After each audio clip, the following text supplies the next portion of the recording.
naghingi ng power nap and yet nag-join pa rin sila ngayon, guys. Let's give them Solon clap. Solon clap is ito, guys. Solon clap. Ito, guys. Solon clap. Solon clap, Solon clap. Okay? Kasi guys, kawawa talaga sila masyado kanina, guys. Masakit yung mga ulo nila kanina. So Cagayan cluster at saka Davao cluster, we are all proud of you and thank you for joining us tonight despite the fact na guys, masakit pa yung ulo niyo. So dito significance of instructional aids in teaching. So guys, instructional aids provides significant gain in informational teaching, retention, and recall.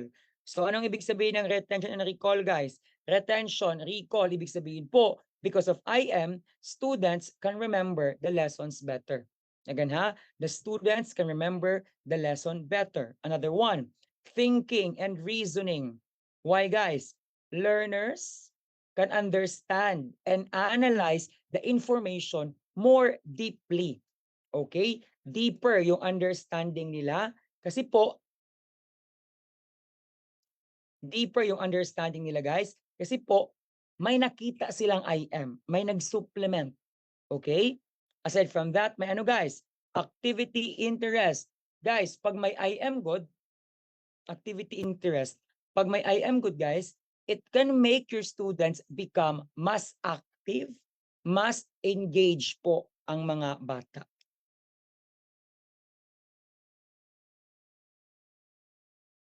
Kami din.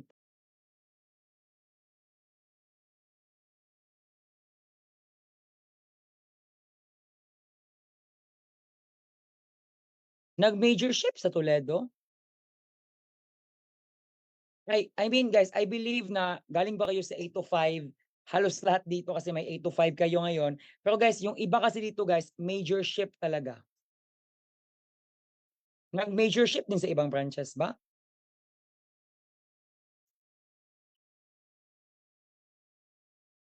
O hindi man good. Ang ginamin ko, guys, major ship. Nag-major ship po ang guys, ang Davao cluster at saka Cagayan cluster. Kawawa yan sila kanina, guys, kasi bugbog sarado sa major ship. So going back, guys, activity interest, again, dahil po sa IM, mas active yung mga bata. Especially, guys, imagination. Kahit IM lang po, yung imagination po, kahit IM lang po, kahit yung IMs po, instructional aids, okay? It can give students better visuals that could spark their creativity. Kasi po, sa nakita nila. Okay? And personal growth, development. So yan po. Yan yung mga effect ng guys, IMs sa mga estudyante. Otherwise, guys, the word to remember, they are supplementary to the words expressed. So they are supplementary to the words expressed. So in the class, teacher gives verbal descriptions which go beyond the experience of the learners. So paano, guys? Yung teacher po nag-describe ng events, places, people that students have never seen and experienced. For example, guys, ikaw, what if habang nag-discuss ka, mag-mention ka ng lugar, mag-mention ka ng place, mag-mention ka ng national hero, pero wala kang picture na pinakita. Kahit na picture lang yan ni Rizal, guys, may effect yan, may supplementary yan. Like, for example, mag-discuss ka about sa mga jowa na Rizal. Guys, may impact good pag may mga picture ng jowa niya.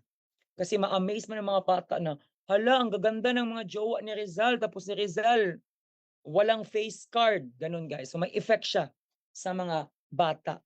Okay? Because, guys, verbal descriptions, words, verbal description alone, mahirap yan i-imagine. And guys, pag words lang yung sinasabi mo, students may struggle to fully understand. Kaya nga, supplementary yung instructional aids. It could be pictures, it could be videos, it could be maps,